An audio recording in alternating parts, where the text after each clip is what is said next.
शेतकरी ज्या पावसाची वाट पाहत होता, पाऊस सगळीकडेच राज्यामध्ये पाऊस बऱ्यापैकी पडत आहे आणि विशेषतः धरणामध्ये पाण्याची सुद्धा पातळीमध्ये वाढ होत आहे. पावसाचा विचार केला तर फक्त सध्या मराठवाड्यामध्ये पाऊस हा कमी दिसतोय, परंतु येणाऱ्या दिवसामध्ये तिथून पाऊस पडेल असा अंदाज आहे.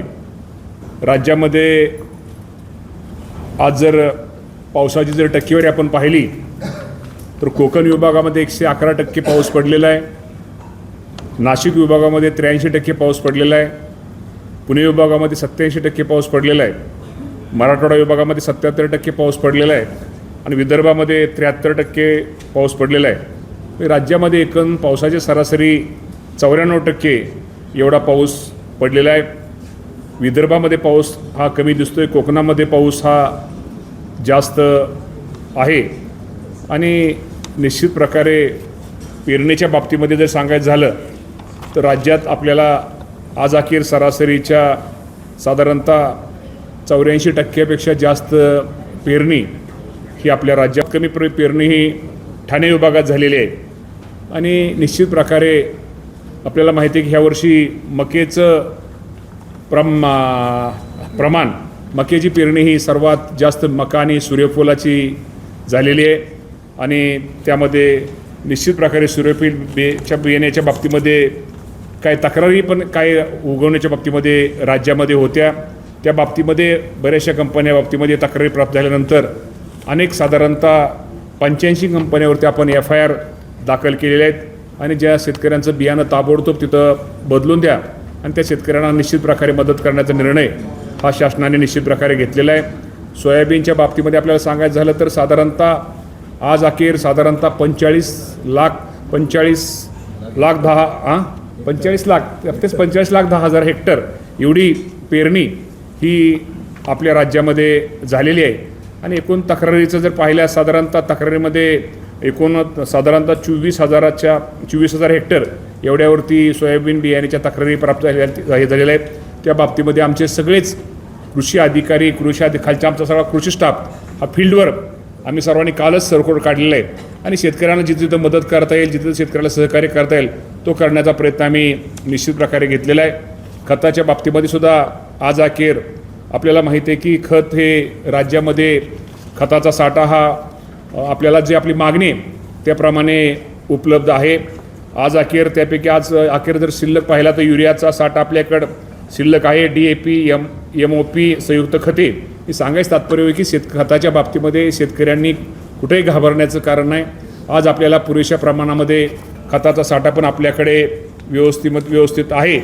त्यामुळे निश्चित प्रकारे यावर्षी तो अजूनही आपण पावसाची अपेक्षा काही ठिकाणी करतोय आणि पाऊस जास्त कमी प्रमाणामध्ये काही ठिकाणी झालेला आहे, परंतु निश्चित प्रकारे सर्वदूर पाऊस होईल असा आपल्याला आपला अंदाज आहे.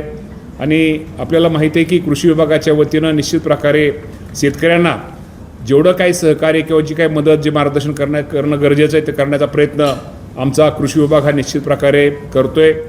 आणि खरं तर आपल्या सगळ्यांना माहिती आहे की आपल्याला ज्या पुण्यश्लोक अहिल्यादेवी होळकरांच्या नावाने जी कर्जमाफी योजना आपण सगळ्या शासनाने आपल्याला जाहीर केली होती आणि साधारणतः आज तुम्हाला माहिती आहे की 16,96,000 खात्यांना आपण त्याची यादी ही आपल्याकडं लागलेली आहे आणि त्यांना आपण विशिष्ट क्रमांक पण आपण दिलेला आहे.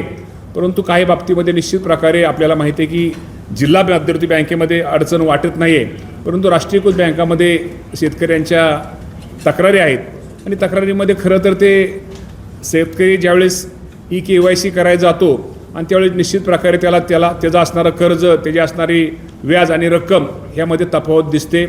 परंतु मी आपल्या माध्यमातून माझ्या शेतकरी बांधवांना सांगू इच्छितो की आपल्याला माहिती आहे की सरकारने जो आपल्याला हेअरकट, म्हणजे आपल्याला माहिती आहे की जो आपल्या राष्ट्रीयकृत बँका आणि राज्य शासन यांच्यामध्ये जे चर्चा आणि समझोता त्यांची जी मीटिंग झाली आणि त्या मीटिंगमध्ये ठरल्याप्रमाणे जरी एखाद्या शेतकऱ्याची रक्कम आज जरी त्याला रक्कम शासनाची जी कर्जमाफी रक्कम कमी दिसत असली तर मी आपल्या माध्यमातून शेतकरी बांधवांना एकच सांगतो, ज्या शेतकऱ्याची थकबाकी ही 2 लाखाच्या आत आहे. त्या सर्व शेतकऱ्यांची कर्जमाफी ही केली जाणार आहे. रक्कम तुमची जरी शासनाकडून तुमची कर्जमाफी रक्कम जरी तुम्हाला कमी दिसत असली तर ती वरची रक्कम ही तिथल्या त्या राष्ट्रीयकृत बँकेने त्यांनी त्या राष्ट्रीयकृत बँकेने ती द्यायची आहे. त्यामुळे यामध्ये कुठेही गफलत किंवा कुठेही गैरसमज करू नये. त्यामुळे रकमेच्या बाबतीमध्ये जे राज्य शासनाने आपल्याला जी रक्कम जाहीर केलेली ती संपूर्ण रक्कम थकबाकी रक्कम तुम्हाला सगळ्यांना तिथं थकबाकी रक्कम ही बँकेमध्ये राष्ट्रीयकृत बँका आणि शासनावरची रक्कम जी शासनाने दिलेली आणि शासन वरची रक्कम ही राष्ट्रीयकृत बँक भरणार आहे. त्यामुळं ती बँक तुम्हाला नीलचा दाखला हे माझ्या शेतकरी बांधवांना मिळणार आहे. आणि दुसऱ्या दिवशी नवीन पीक कर्जसुद्धा त्याला वाटप करायला आम्ही त्याप्रमाणे सांगितलं जाणार आहे. मामा परवा केंद्रीय कर्जमाफीच्या नाही ते आपले कृषी विभाग आर्किवायचे त्या बाबतीमध्ये महाराष्ट्र शासनाने चांगलं काम केल्याबद्दल कृषी मंत्र्यांनी देशाच्या कृषी मंत्र्यांनी महाराष्ट्राच्या आपल्या कृषी विभागाचं म्हणजे मंत्र्यासकट त्यांचं अभिनंदन केलेलं आहे. तुम्हीही करता त्यामुळे तुमचंही आभार. मामा गुलाबराव पाटील यांनी एक वक्तव्य असं केलं की शेतकऱ्यांना त्रास झाला तरी चालेल पण उद्योजकांना त्रास नाही. त्याचा अर्थ आपण खरं तर वेगळा घेतला असं त्यांचा अर्थ नव्हता. तो मेळावा उद्योजकाच्या तिथले ह्याचा होता. त्यांनी ते बारीक छोटासा कार्यक्रम घेतला होता.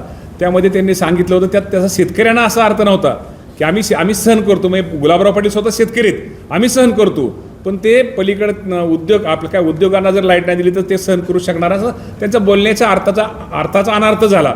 असं काही नव्हतं. गुलाबराव पाटील पण हाडाचे शेतकरी आहेत आणि त्यामुळे निश्चित प्रकारे शेतकऱ्यांविषयी त्यांची भावना ही खूप चांगली आहे. पण त्याचा अर्थ घेताना थोडा हे घेतला आणि बोलताना आपण ते गावातल्या बोलीभाषेत ते बोलले की त्यांचा कार्यक्रम होता ते बोलीभाषेत बोलले. याचा अर्थ तसा त्यांचा नव्हता. त्यांचं शेतकऱ्यांविषयी प्रेम आहेच. उलटं शेतकऱ्यांना वीज मिळावी, कर्ज माफी मिळावी, शेतकऱ्यांच्या प्रश्नाविषयी आम्ही ज्यावेळेस कॅबिनेट मिटिंगमध्ये पाहतो तर शेतकऱ्यांविषयी त्यांना अत्यंत एक जिव्हाळा असतो आणि त्यांची मांडणी ही शेतकऱ्यांविषयीच असते. आमच्या सर्वांचे नेते होते. आज खरंच गुरुपौर्णिमा आहे. दादांचा आशीर्वाद, दादांचा एक आवाज जरी ऐकला आणि दादांना जरी पाहिलं तरी एक मनामध्ये एक वेगळ्या प्रकारची ऊर्जा आमच्या प्रत्येक कार्यकर्त्यामध्ये निर्माण व्हायची. आज दादा आपल्यामध्ये नाही त्याचं निश्चित प्रकारे आम्हा सर्वांना दुःख आहे. आणि खरंच दादांसारखा नेता महाराष्ट्रामध्ये पुन्हा जन्मणार नाही.